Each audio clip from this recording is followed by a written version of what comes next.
move to auto. The tussle over the new emission norms for the auto sector has intensified. The Environment Pollution Control Authority has moved the Supreme Court on this issue, seeking enforcement of BS4 notifications from the 1st of April. Harish Salve, who is the amicus curiae in the case, has also backed these arguments. However, auto industry body SIAM has opposed EPCA's arguments. Ashmit is joining in with all the details. Ashmit, there are lots of stakeholders, and this is, of course, extremely important for the end consumer as well. Do take us through the details as to where things stand today.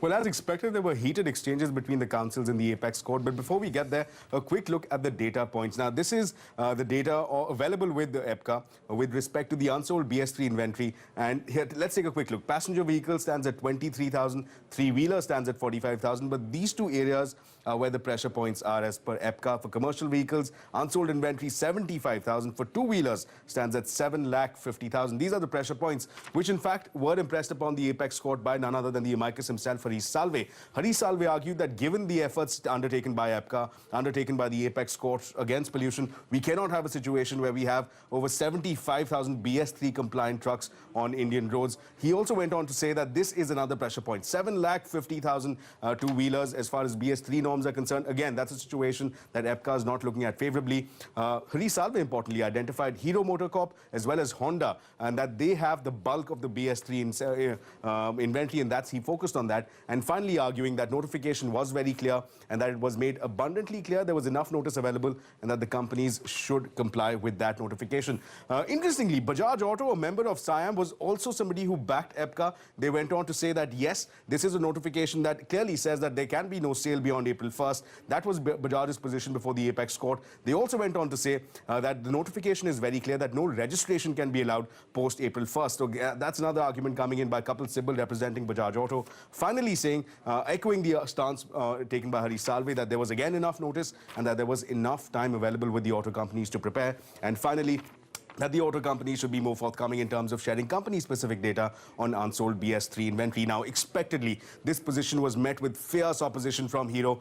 They had Mr. KKV as the counsel appearing for them. He argued that Bajaj is pushing for enforcement only because it happens to be a business rival.